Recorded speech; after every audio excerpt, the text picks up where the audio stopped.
Bonjour à tous.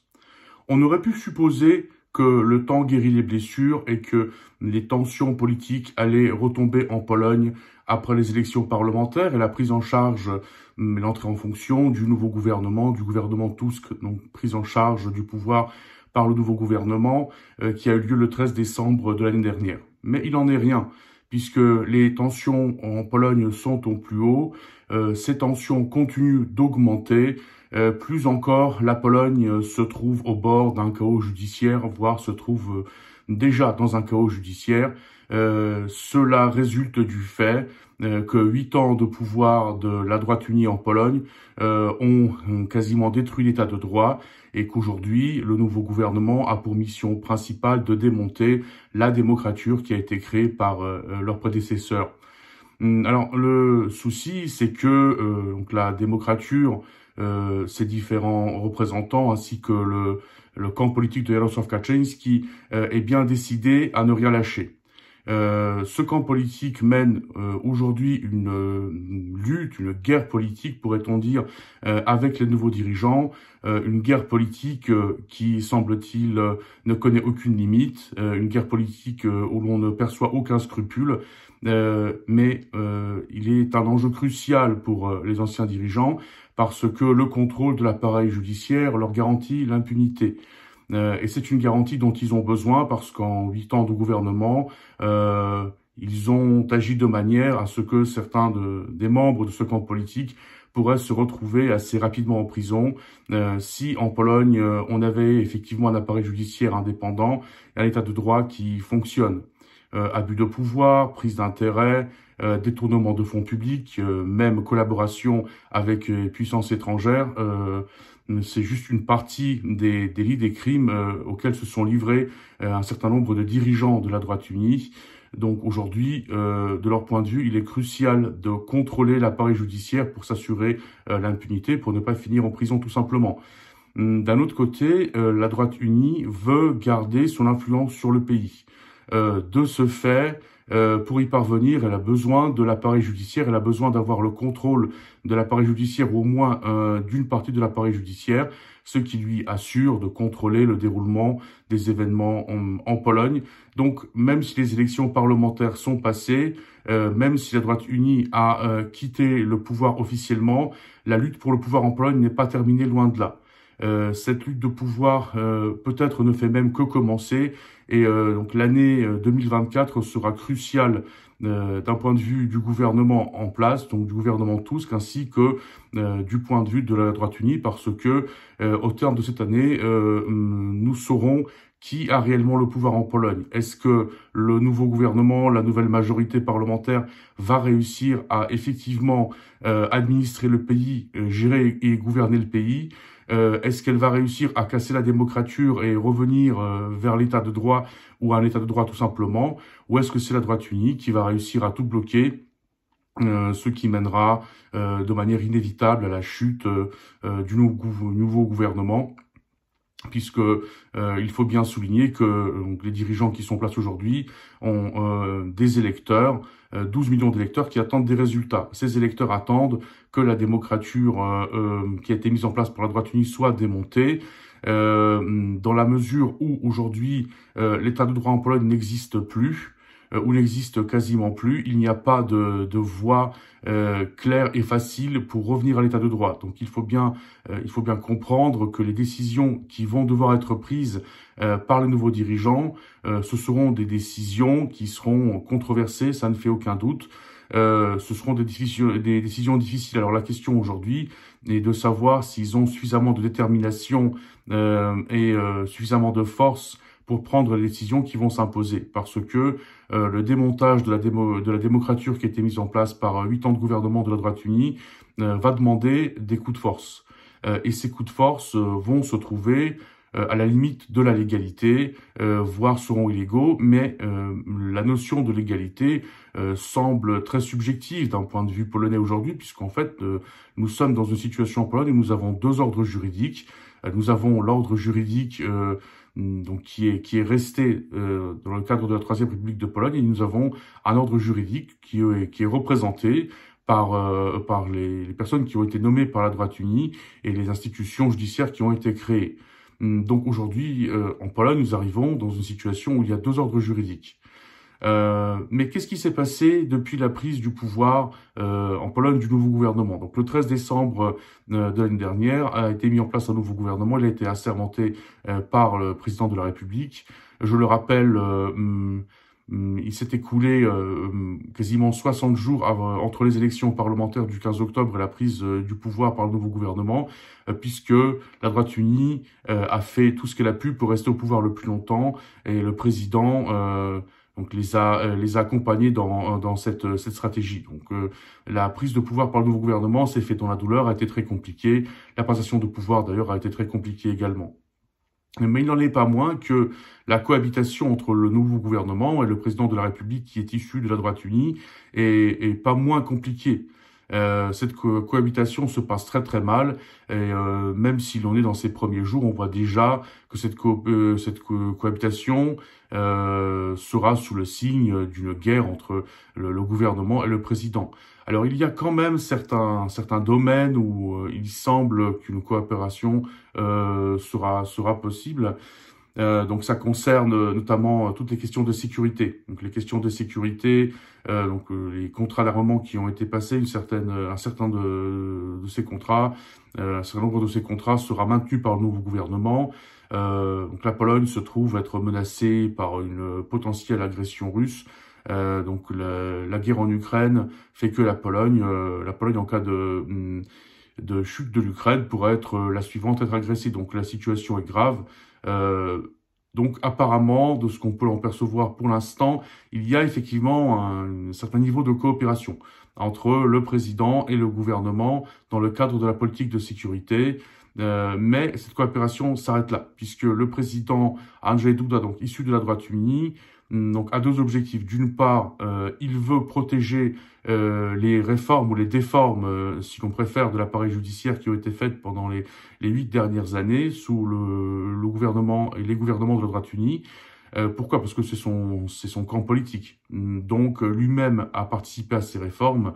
D'un autre côté, il faut bien voir aussi que ces réformes ont été faites de manière illégale. Donc certaines de ces réformes ont été anticonstitutionnelles. Le président de la République a participé à ces réformes, donc il s'est rendu coupable, complice et coupable de délits constitutionnels. Donc si l'appareil judiciaire devait être repris par le nouveau dirigeant, si la droite unie devait perdre cet appareil judiciaire, le président lui-même pourrait très vite se retrouver devant les tribunaux, pourrait très vite même se voir administrer un impeachment. Donc il est aussi dans son intérêt de protéger toutes ces déformes et toutes ces personnes qui ont été nommées dans l'appareil judiciaire politisé. Enfin, le président pense à son avenir, et son avenir se trouve plutôt en Pologne qu'à l'étranger. Il pense à reprendre le flambeau de la droite unie après le départ de Jarosław Kaczyński, un départ qui paraît être assez proche. Donc, dans son intérêt, il est de soutenir ce camp politique pour que ce camp politique accepte son leadership quand le moment viendra. Donc, ce qu'il faut bien voir, c'est que le président Andrzej Duda soutiendra d'une manière ou d'une autre ce que fera son camp politique dans son propre intérêt, que ce soit son intérêt personnel ou son intérêt politique. Ça nous mène donc vers une guerre inévitable entre le nouveau gouvernement et le président de la République.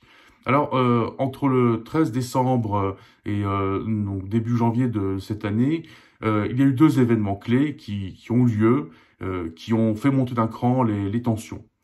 Le prochain événement qui probablement fera encore monter les tensions aura lieu le 11 janvier. Le 11 janvier, une journée cruciale pour l'avenir de la Pologne. De ce qui se passera ce jour dépendra probablement la suite des événements politiques et judiciaires en Pologne. J'y reviendrai dans quelques instants. Mais revenons à ce qui s'est passé avant Noël.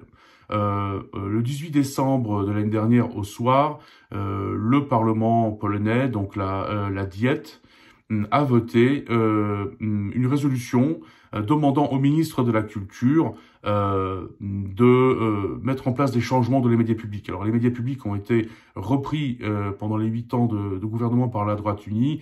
Ils sont devenus un véritable tube de propagande. Donc c'est un organisme que l'on peut difficilement appeler média, une propagande très agressive.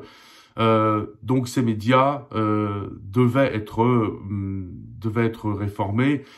Cependant, le nouveau gouvernement a été assuré de ne pas avoir dans cette réforme l'appui du président, puisque comme nous sommes dans une période de cohabitation, donc le président, pour qu'une réforme puisse être mise en place, une réforme en toute légalité, aurait dû signer les nouveaux textes de loi qui sortiraient du Parlement. On savait parfaitement que le président, qui n'était pas du tout prêt à coopérer avec le nouveau gouvernement, ne signerait pas un nouveau texte de loi. Donc, la reprise des médias s'est faite en force. Et effectivement, donc cette prise des médias publics s'est fait à la limite de la légalité. Donc le ministre de la Culture, Bartłomiej Sienkiewicz, se basant sur une résolution donc de la Diète polonaise lui demandant de mettre en place les réformes nécessaires au sein des médias, ainsi que se basant sur le droit des entreprises publiques, donc a décidé de démissionner donc les chefs des médias, donc que ce soit la télé publique, la radio publique ou l'agence d'information polonaise. Donc ils ont été démissionnés, remplacés par d'autres représentants, donc par intérim. Donc ça s'est fait effectivement par un coup de force. Donc qui a eu lieu le 19 décembre de l'année dernière, un coup de force donc qui a provoqué la mise en place donc d'un véritable rapport de force au sein des médias. Donc d'un côté nous avions les nouvelles autorités, les nouveaux dirigeants des médias qui sont venus prendre leurs fonctions, et de l'autre nous avions les anciens dirigeants qui ne voulaient pas quitter leur poste et qui étaient soutenus par un certain nombre de députés de la droite unie, qui ont même commencé à mettre en place une occupation des médias publics, que ce soit d'abord la télé publique, ensuite la radio publique et l'agence d'information polonaise. Et donc c'est un rapport de force qui dure toujours, puisque la droite unie soutient que cette reprise des médias ne s'est pas faite dans la légalité. Donc un autre reproche qui est fait au ministre de la Culture, donc le ministre de la Culture a d'abord coupé le signal de la chaîne d'information publique TVP Info, une chaîne qui était utilisée à des fins de propagande, mais certains juristes et les représentants de la droite unie reprochent au ministre de la Culture d'avoir agi en dehors de la légalité. Alors c'est un fait. Ces décisions ne sont pas totalement légales, c'est un fait. Le problème, c'est qu'aujourd'hui, il n'y a pas de voie claire pour pouvoir revenir à la légalité en Pologne, même si cela concerne les médias, puisque le nouveau gouvernement avait finalement deux options. Il aurait pu attendre 2 ans et espérer que le président Andrzej Duda soit remplacé par un président plus proche donc du nouveau gouvernement au terme des élections présidentielles qui auront lieu en juin 2025. Et du coup, donc les médias publics seraient un tube de propagande pour la droite unie, une propagande très agressive et absolument inacceptable. Ou alors, le gouvernement pouvait entreprendre une action pour reprendre les médias, une action qui effectivement était à la limite de la légalité, mais qui, de mon point de vue, était nécessaire. Puisque on ne pouvait pas tolérer des médias, un tube de propagande qui insultait donc le nouveau gouvernement, qui insultait tous ceux qui ne votaient pas pour la droite unie. C'était vraiment une propagande inacceptable. Donc le gouvernement a choisi d'agir, il est passé par un coup de force, mais du coup ce coup de force a fait monter la pression, a fait monter la tension, et aujourd'hui nous avons une véritable lutte politique entre la droite unie et le nouveau gouvernement pour les médias. Donc des députés de la droite unie aussi qui se livrent à des délits. Certains se faisant passer pour la police ont sommé les nouveaux dirigeants de leur ouvrir donc les portes des locaux des médias publics. D'autres députés, dans le cadre d'un prétendu contrôle parlementaire, ont commencé donc l'occupation des locaux des médias publics. D'autres encore ont demandé leurs papiers, ont demandé à fouiller les nouveaux journalistes. Donc il y a eu vraiment des actions inacceptables qui ont été l'objet donc des actes des députés de la droite unie. Le fait est qu'aujourd'hui on a une véritable lutte politique pour les médias. On a un président qui s'inscrit également dans cette lutte, puisque le président a bloqué les fonds destinés aux médias après leur réforme, donc 3 milliards de zloty. Le président a bloqué une loi qui est sortie du Parlement, donc qui devait accompagner la loi budgétaire. Donc, ce qui a fait que le ministre de la Culture est allé donc un cran plus loin. Et après Noël, il a décidé tout simplement de mettre les médias publics en état de liquidation judiciaire. Les médias publics aujourd'hui sont très endettés, donc une liquidation judiciaire, là, celle-ci était parfaitement légale. Alors, il s'agira d'une restructurisation, bien plus que d'une liquidation, puisque les médias publics ne seront pas revendus ni dissous, mais aujourd'hui, les médias publics se trouvent en état de liquidation judiciaire. Donc, aujourd'hui, si l'on parle des médias publics, on a, comme je le disais, une lutte politique pour ces médias, mais on a surtout, en fait, un chaos institutionnel, puisque d'un côté, nous avons donc les médias qui ont été repris par de nouveaux dirigeants, les médias publics qui ont été repris par de nouveaux dirigeants. Nous avons de nouveaux services d'information, nous avons de nouveaux journalistes, et nous avons d'un autre côté la droite unie qui n'accepte pas ces changements en disant qu'ils ne sont pas le résultat d'un texte de loi signé par le président. Et d'ailleurs, c'est un fait, puisqu'il n'y a pas eu de texte de loi. Et qui, eux, ont élu, en se servant de leurs institutions, un nouveau président, de nouveaux dirigeants des médias. Donc aujourd'hui, nous avons 2 ordres juridiques pour les médias publics, même si physiquement, les médias publics sont repris et aujourd'hui administrés par le nouveau gouvernement. Concrètement, l'affaire n'est pas réglée du tout, et même très loin d'être réglée. Il faudra bien arriver à un compromis avec le président, mais ce compromis, aujourd'hui, on n'en voit pas vraiment ni la couleur, ni la teneur, ni même la forme. Donc aujourd'hui, un véritable coup de force pour ce qui concerne les médias. Mais un autre événement a poussé la Pologne dans un chaos judiciaire, à savoir un jugement qui a été rendu le 19 décembre de l'année dernière, un jugement concernant 2 anciens ministres du gouvernement de la droite unie. Maciej Wąsik et Mariusz Kamiński, 2 personnages très controversés, ont été reconnus coupables de prise d'intérêt et d'abus de pouvoir pour l'époque où ils étaient ministres en 2007. Alors c'est une affaire qui date. Pourquoi? Puisque c'est une affaire, donc comme je disais, qui remonte au premier gouvernement du Parti droit et justice, donc 2005-2007. C'est une affaire où il y a eu beaucoup de rebondissements, mais pour simplifier donc ce récit, en 2015, le président Andrzej Duda, donc qui a pris ses fonctions, a gracié de manière illégale donc ces deux personnes, ces 2 ministres. Donc Maciej Wąsik et Mariusz Kamiński qui ont été graciés par le président. Le problème, c'est que au moment où ils ont été graciés, il n'y avait pas encore de jugement qui était entré en vigueur. Donc l'état de grâce, en fait, administré par le président, ne faisait pas foi. Ce qui a été confirmé par la Cour suprême en juin 2022. Donc l'affaire a repris en juin 2022 et donc en appel en 2e instance, donc les 2 ministres, donc Mariusz Kamiński et Maciej Wąsik ont été reconnus donc coupables et condamnés à 2 ans de prison ferme ainsi que 5 ans d'inéligibilité, d'interdiction de travailler à des postes publics ou d'occuper des postes de fonction publique. Donc aujourd'hui, quel est leur statut juridique? Justement, c'est un statut qui est absolument pas clair, puisque aujourd'hui on se trouve dans un état où nous avons 2 systèmes judiciaires. Alors, si l'on se réfère à un système juridique standard, donc nous avons un jugement qui est entré en vigueur.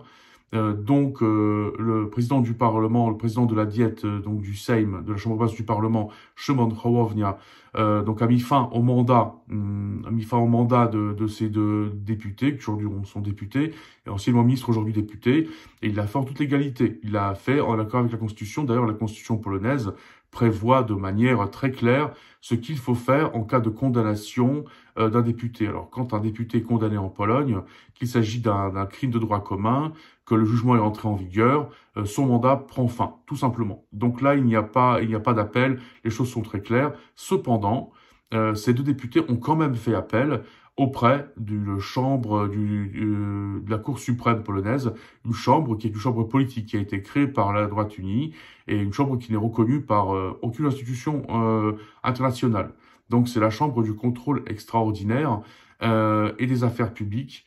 Donc d'ailleurs, cette chambre n'a pas été reconnue par la CJCE, Cour de justice des communautés européennes, de par une réponse donc qui a été renvoyée de par une question. Cette cour qui posait donc une question de compétence et la CJCE a répondu à cette chambre en lui disant qu'elle ne se trouve pas compétente pour lui répondre puisqu'elle ne reconnaît pas du tout le fonctionnement de cette chambre. Pourquoi? Parce que cette chambre a été créée de manière politique, elle a été créée par le Conseil de la magistrature qui a été repris, politisé par la droite unie. Donc aujourd'hui, cette chambre n'est pas du tout reconnue par l'ordre international, n'est pas reconnue par le droit communautaire ni les institutions européennes.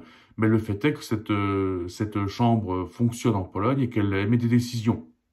Et aujourd'hui, nous avons deux décisions qui ont été actées par cette chambre, à savoir cette chambre donc a décidé de casser la décision du président de la chambre basse du Parlement, décision mettant fin au mandat de ces deux ministres, anciennement ministres, aujourd'hui députés, condamnés à 2 ans de prison, je le rappelle, jugement qui est entré en vigueur. Donc aujourd'hui nous avons un souci, puisque d'un côté, nous avons 2 personnes qui sont condamnées pour des faits de droit commun, qui d'un point de vue légal ont perdu le droit d'exercer leur mandat de député et qui tout simplement devraient aller en prison. C'est aussi simple que ça. D'un autre côté, nous avons une chambre faisant partie de la Cour suprême polonaise, une chambre qui n'est pas reconnue par l'ordre international, mais une chambre qui a décidé que ces 2 députés ne peuvent pas perdre leur mandat puisque c'était illégal. Donc on se trouve absolument dans un chaos judiciaire. Alors d'un côté, ce qui devrait se passer, c'est que ces 2 anciens ministres devraient être emmenés en prison, mais ils ne le sont pas, puisque nous avons un pays divisé en 2. Nous avons un ordre judiciaire donc qui fonctionne, qui a été créé par la droite unie, et puis nous avons l'ordre judiciaire de la Troisième République de Pologne qui continue tout de même à fonctionner. Alors la Pologne se dirige vers un chaos judiciaire. Alors comment est-ce qu'on est arrivé là? En prenant le pouvoir en 2015, la droite unie a commencé à démonter l'appareil judiciaire, a commencé à le politiser. Et donc pour simplifier le récit, la droite unie a démonté le Conseil constitutionnel, l'a politisé. Elle a également démonté le Conseil national de la magistrature polonaise, donc c'est l'institution qui nomme les juges. Elle a commencé à démonter la Cour suprême. Elle a créé donc 2 chambres qui sont très politiques. Donc une, c'est la chambre dont je viens de vous parler. Donc c'est la chambre de contrôle extraordinaire et des affaires publiques. Et l'autre chambre, c'est donc une chambre qui s'appelle donc anciennement chambre disciplinaire, maintenant chambre de la responsabilité professionnelle. Donc c'est une chambre qui devait discipliner les juges qui n'émettaient pas des jugements en accord avec ce qu'attendait le nouveau gouvernement. Il faut bien voir aussi que la droite unie a repris le bureau du procureur, l'a politisé également, donc l'institution que l'on pourrait appeler la procurature a été repris par la droite unie.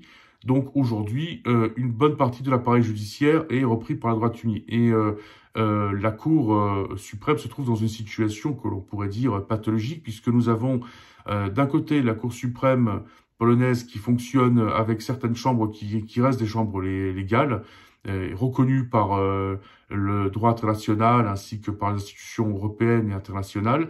Et nous avons 2 chambres qui ne sont reconnues par personne, qui ont été créées par la droite unie. Donc aujourd'hui, nous avons la Cour suprême qui ne peut pas arriver à une décision commune puisque nous avons des décisions qui sont contradictoires émises selon la chambre qui les émet.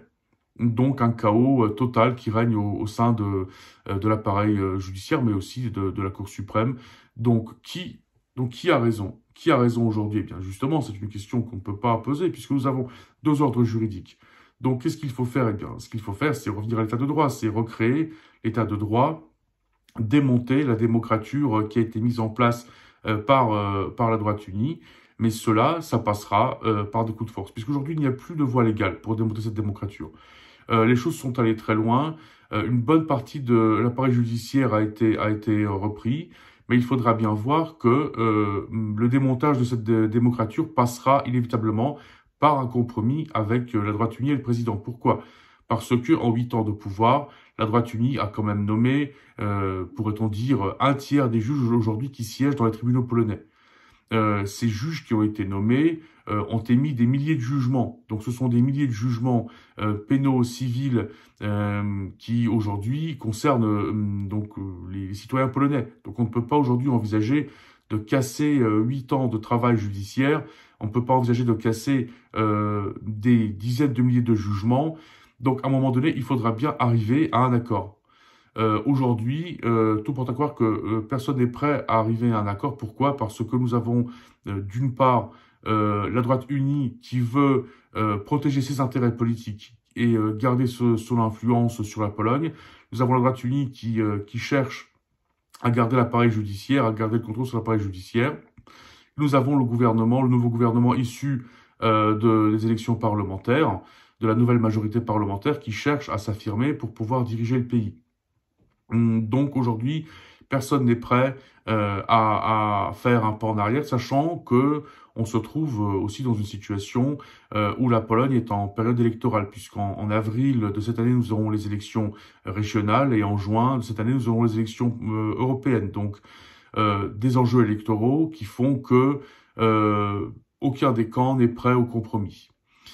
Alors, une chose qu'il convient de garder à l'esprit, c'est que même si la situation en Pologne est très mauvaise, que les tensions politiques sont vraiment au plus fort et que la lutte politique paraît n'avoir plus de limites et les protagonistes de cette guerre politique n'ont plus de scrupules, les choses peuvent encore empirer. Puisque le 11 janvier de cette année, nous aurons deux événements qui sont étroitement liés, qui pourront avoir un impact décisif sur l'avenir de la Pologne. Alors, qu'est-ce qui va se passer? Selon la loi polonaise, le processus électoral finit par une décision justement de la chambre du contrôle extraordinaire des affaires publiques de la Cour suprême. Donc c'est cette chambre-là qui, après les changements donc de la loi électorale par la droite unie, va statuer sur les plaintes électorales et va surtout statuer sur le fait si ces plaintes électorales ont eu un impact sur les élections ou non. Donc le 11 janvier de cette année, cette chambre, qui n'est reconnue, je le rappelle, par aucune institution internationale, va statuer sur la validité ou l'invalidité des élections parlementaires qui ont lieu en Pologne le 15 octobre de l'année dernière.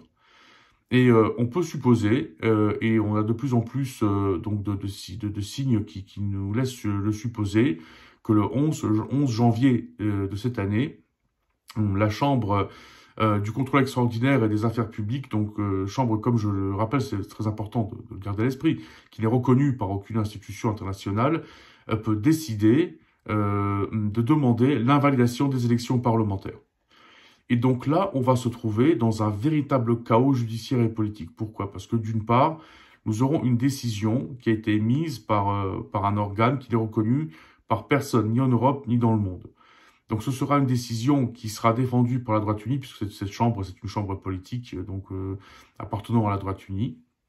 Donc cette décision ne sera pas reconnue non plus par le nouveau gouvernement, puisque dans la mesure où cette chambre n'est pas reconnue par les institutions européennes et internationales, le nouveau gouvernement ne reconnaîtra pas cette institution et sa décision non plus. Donc, si nous avons effectivement la Chambre du contrôle extraordinaire et des affaires publiques qui décide de demander à ce que l'on refasse des élections parlementaires en Pologne, d'un côté, nous aurons ceux qui décideront que cette décision fait foi et de l'autre, nous aurons ceux qui estimeront que cette décision ne fait pas foi. Alors, qu'est-ce que ça aura pour impact direct? Et en fin de compte, on aura la moitié du pays qui ne reconnaîtra pas le gouvernement en place. Et nous aurons la moitié du pays qui va exiger des élections parlementaires, alors que l'autre moitié du pays exigera du gouvernement à ce que le gouvernement reste en place, puisque les élections parlementaires n'ont pas été remises en question par une institution considérée comme légale par l'ordre international. Il faut aussi voir que le Parti de droit et justice prévoit une grande manifestation devant le Parlement ce même jour.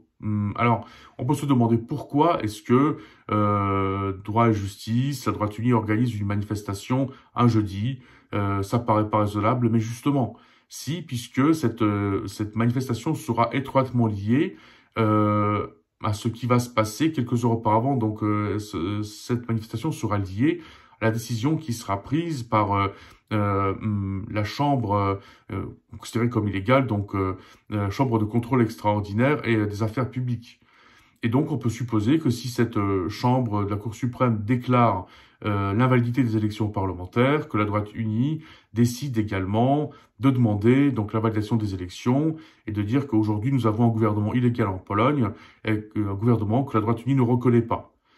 Donc, ça va pousser le conflit politique un cran, voire plusieurs crans encore au-dessus, et on aura un véritable chaos judiciaire, un véritable chaos politique, et là, on ne sait pas à quoi ça peut aboutir. Alors, quel serait l'objectif de la droite unie en faisant en sorte que donc cette chambre décide de l'invalidation des élections? Alors, la droite unie ne veut pas d'une élection parlementaire anticipée. Donc, cette élection parlementaire anticipée, du point de vue de leurs députés, serait trop coûteuse. Alors, les députés donc, qui ont été élus il y a moins de 3 mois n'ont pas encore tous eu leur remboursement de campagne. Donc, refaire une campagne serait financièrement compliqué.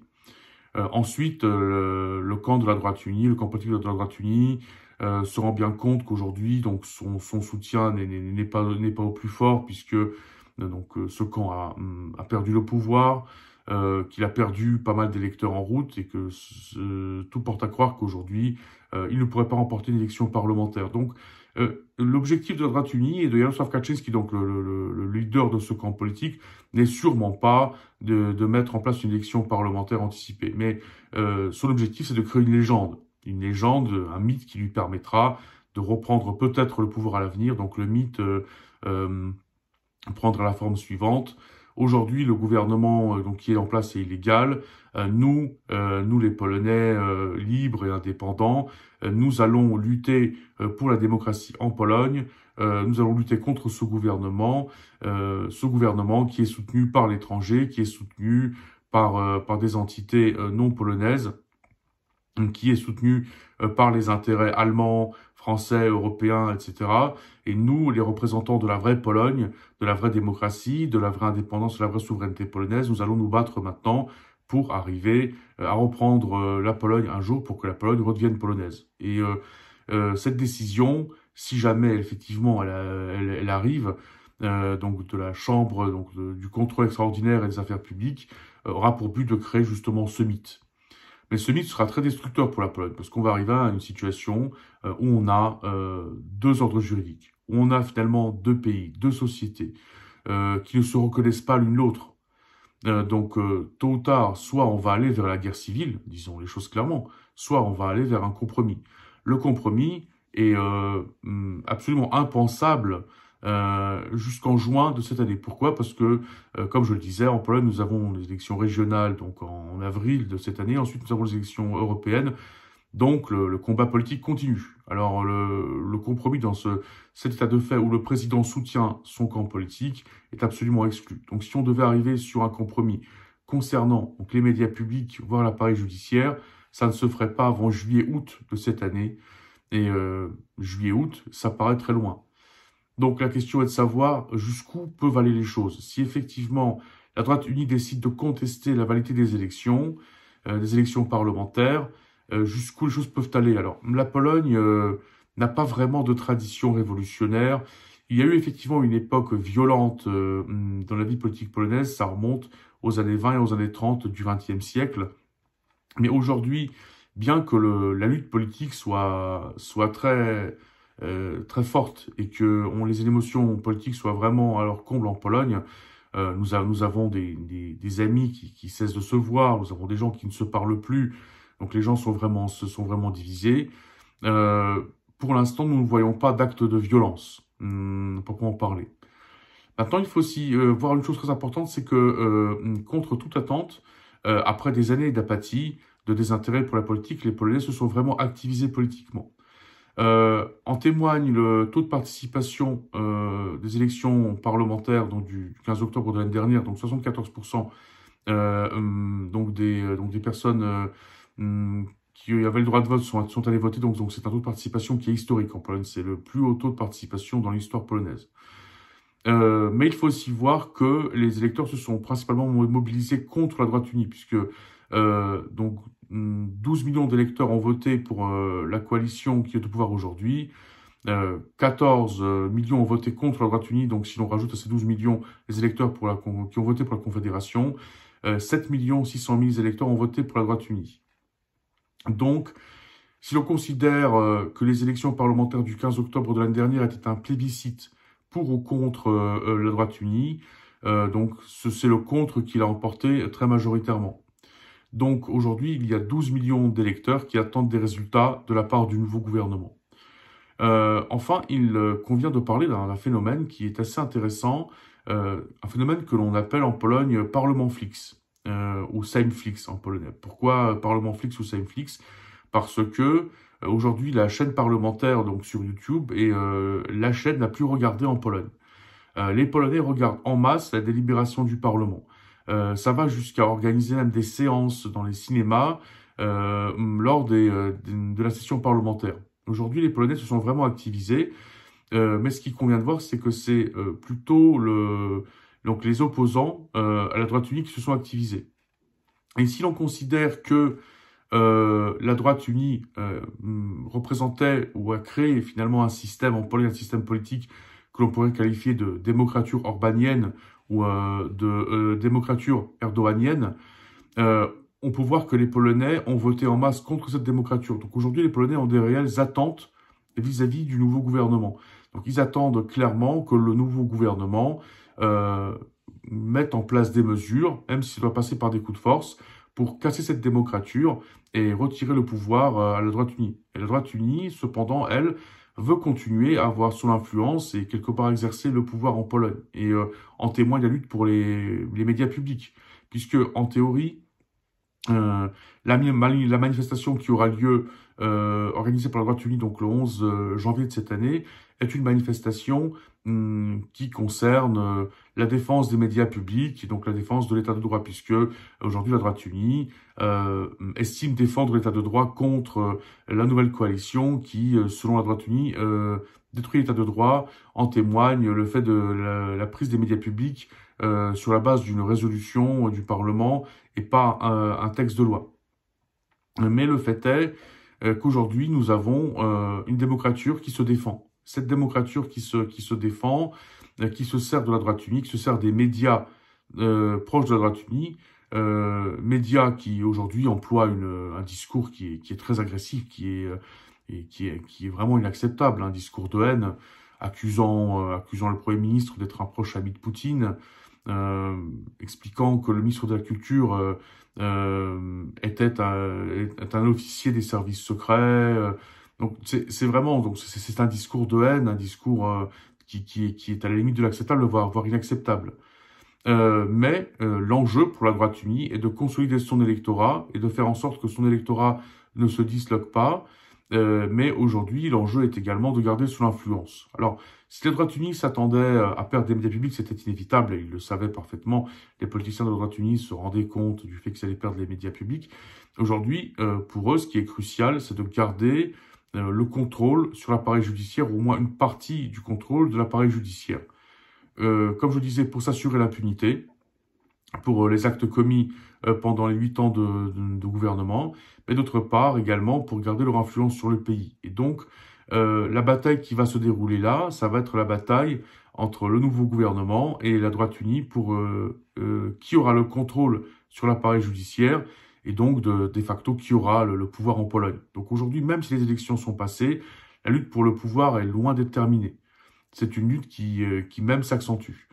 Et cette lutte, elle passera par la lutte pour l'appareil judiciaire. Mais aujourd'hui, cette lutte, elle a fait qu'aujourd'hui, on a un chaos judiciaire en Pologne, puisqu'aujourd'hui, nous avons deux ordres judiciaires. Nous avons deux ordres judiciaires, deux ordres judiciaires et juridiques qui ne se reconnaissent pas, qui ne se reconnaissent pas mutuellement. Nous avons les institutions qui ont été politisées par la droite unie et qui ne sont pas reconnus par l'ordre international, les institutions internationales. Et nous avons les institutions et l'ordre juridique de la Troisième République de Pologne que la droite unie ne reconnaît plus. Donc aujourd'hui, nous avons un véritable chaos judiciaire, nous avons une guerre politique sans scrupules, sans limite. Nous avons donc la menace d'une décision donc d'une chambre de la Cour suprême qui est reconnue par personne, ni en Europe ni dans le monde, de demander l'invalidation des élections parlementaires. Cette décision aura pour effet indiscutable de faire en sorte qu'une partie de la société polonaise ne reconnaisse plus le gouvernement en place.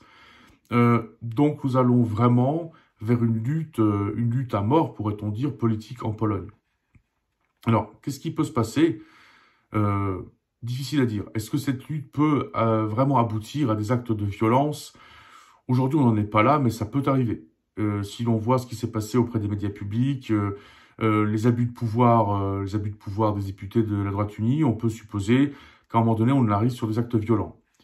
Maintenant, l'enjeu pour les dirigeants, les nouveaux dirigeants en Pologne, c'est de pouvoir réellement exercer le pouvoir en Pologne, puisque la droite unie dépasse les bornes systématiquement et systématiquement cherche à voir jusqu'où aller trop loin pour voir dans quelle mesure elle peut garder son influence sur le pays. Donc aujourd'hui, c'est soit le nouveau gouvernement arrive à avoir le dernier mot, et ça va passer par des coups de force qui seront, comme je le disais, à la limite de la légalité, voire illégaux, soit le nouveau gouvernement ne décide pas de passer en force, et là, du coup, c'est la droite unie qui va continuer à plonger le pays, la Pologne, dans le chaos. Et ça, inévitablement, ça fera que la droite unie reprendra le pouvoir. Pourquoi? Parce que les électeurs qui ont voté contre la droite unie, aujourd'hui, ont des attentes. Ces électeurs attendent du nouveau gouvernement que ce gouvernement démonte la démocrature créée par la droite unie et que cette démocrature soit remplacée par l'état de droit rétabli. Cependant, comme je disais, ce n'est pas possible par des voies ordinaires, des voies que l'on pourrait appeler légales, voire le terme légal est un terme que l'on ne peut plus employer en Pologne, puisqu'aujourd'hui, comme je le disais, nous avons deux ordres juridiques. Donc, de la capacité du gouvernement à diriger dépendra sa capacité à prendre des décisions difficiles, mais surtout à prendre les responsabilités et d'assumer ces décisions. Or, ce sont des politiciens qui, comme tous politiciens, ont des ambitions politiques et des ambitions d'avenir politique. Est-ce que ces politiciens seront en mesure de prendre des décisions impopulaires, des décisions qui pourront être critiquées et assumer ces décisions? Aujourd'hui, c'est pas sûr.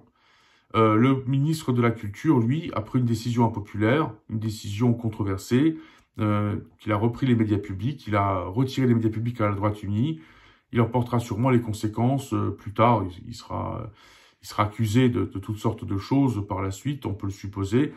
Mais c'est une décision qu'il a prise, donc il en assume la responsabilité. Maintenant, est-ce que le président de la Chambre basse du Parlement, Szymon Hołownia, qui a des ambitions présidentielles, est prêt à assumer une décision qui ferait que deux anciens ministres, aujourd'hui députés, finissent derrière les barreaux? Comme je le disais, nous avons un jugement qui entre en vigueur, nous avons une constitution qui dit clairement que quelqu'un qui est accusé est reconnu coupable d'un crime de droit commun perd son mandat, donc le mandat est tout simplement éteint.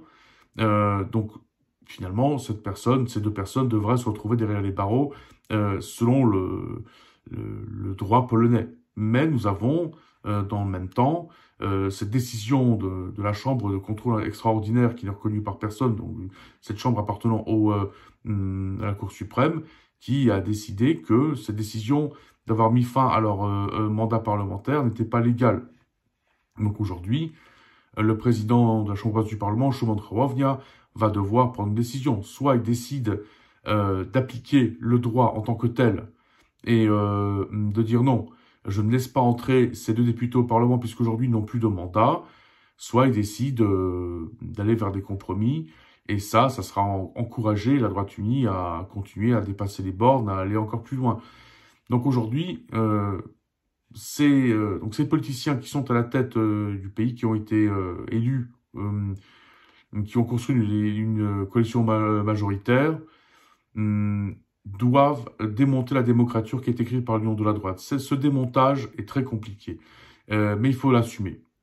Soit ils arrivent à assumer les décisions qu'ils prennent, soit ils arrivent à assumer les coups de force, soit ils n'arrivent pas à les assumer politiquement, moralement, personnellement, et du coup, ce sera un gouvernement qui n'aura pas de pouvoir finalement en Pologne, puisque le pouvoir sera systématiquement remis en question et repris par la droite unie.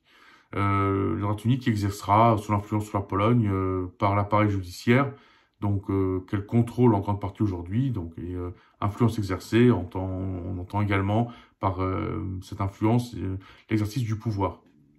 Donc c'est bien et bien une lutte pour le pouvoir en Pologne à laquelle nous assistons. Cette lutte pour le pouvoir est impitoyable, et ça il faut bien le voir.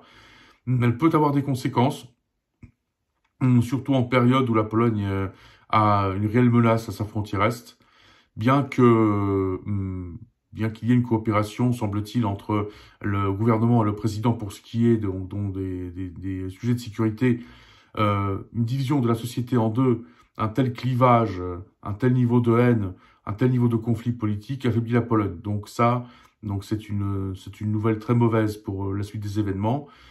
Maintenant, est-ce que ce conflit politique à un moment donné arrivera quand même à se tasser et est-ce que des compromis seront trouvés? C'est possible, mais si ce conflit à un moment donné va trop loin, il peut avoir des conséquences imprévisibles. Et c'est en cela que la journée du 11 janvier de cette année est cruciale, parce que si on arrive à un moment, à une décision d'un organe qui n'est pas reconnu par le droit international, les institutions européennes et internationales, qui décide d'invalider les élections parlementaires, nous aurons vraiment deux sociétés, nous aurons deux ordres juridiques, nous aurons quelque part deux Polognes. Une Pologne qui reconnaîtra le gouvernement Tusk, donc gouvernement en charge du pays aujourd'hui, et une autre Pologne qui estimera que ce gouvernement est illégitime et que finalement c'est un gouvernement qui n'est pas polonais et qu'il faut lutter pour la reprise de la Pologne. Donc c'est une situation très compliquée. Aujourd'hui, nous avons évité les actes violents, mais ça ne signifie pas qu'il n'y en aura pas à l'avenir si cette tension continue d'augmenter. Cette tension est due, il faut le dire très clairement, à ce que la droite unie veut défendre ses intérêts. D'un côté, les politiciens de la droite unie veulent s'assurer l'impunité pour les actes commis en 8 ans de gouvernement. Et d'autre part, c'est un camp politique qui défend simplement ses intérêts. Ce qui leur fait prendre des décisions irresponsables, voire dangereuses pour le pays. Mais c'est bien parce que la droite unie refuse de céder le pouvoir à la nouvelle coalition qu'on est arrivé là. Et c'est bien parce que la droite unie l'a décidé qu'aujourd'hui nous avons deux ordres judiciaires, deux ordres juridiques en Pologne qui fonctionnent de manière séparée, qui ne se reconnaissent pas l'un l'autre. Donc aujourd'hui, cette situation aujourd'hui, elle est engendrée en ce que la droite unie ne reconnaît pas au nouveau gouvernement le droit de diriger le pays. Et en ce que la droite unie lutte pour le pouvoir avec le nouveau gouvernement. La question est tout simplement de savoir si le nouveau gouvernement est prêt à assumer cette lutte. Et si lui aussi est prêt à prendre des décisions impopulaires. Et comme je le disais, et je conclurai par cela, c'est qu'aujourd'hui, il n'y a plus de voie claire pour remettre en place l'état de droit en Pologne. Donc, la reprise de l'appareil judiciaire, la reconstruction de l'état de droit devra passer par des coups de force. Parce que sans coup de force, il ne sera pas possible de casser la démocrature de la droite unie. Cette démocrature continue à fonctionner et il n'y a que par des coups de force qu'elle pourra être démontée. Maintenant, est-ce que ces coups de force peuvent être assumés par les nouveaux dirigeants? Est-ce qu'ils peuvent être assumés par le président de la Chambre basse du Parlement, Szymon Hołownia, par le Premier ministre Donald Tusk, par ses ministres et autres politiciens donc formant la nouvelle majorité parlementaire? De la réponse à cette question dépendra la réponse à la question qui aura le pouvoir en Pologne ces prochaines années. Le fait est qu'aujourd'hui, on se trouve dans une situation politique très compliquée qui, le 11 janvier de cette année, risque de s'empirer encore plus. Donc, c'est pourquoi il conviendra d'observer ce qui va se passer le 11 janvier, parce que cette journée pourrait être cruciale pour l'avenir de la Pologne. Je vous remercie beaucoup pour votre attention. N'hésitez pas à me poser des questions, à me faire vos commentaires. Je reste aussi à la disposition de ceux qui voudraient un commentaire dans les médias concernant la Pologne. Donc n'hésitez pas à me contacter. Vous me trouverez sur les réseaux sociaux, sur Facebook, Messenger, Skype, autres réseaux sociaux. Je ne manquerai pas de revenir vers vous pour vous présenter un bilan de ce qui se passe en Pologne donc dans ces prochaines semaines. Je vous remercie une fois de plus pour votre attention et je vous dis à très bientôt.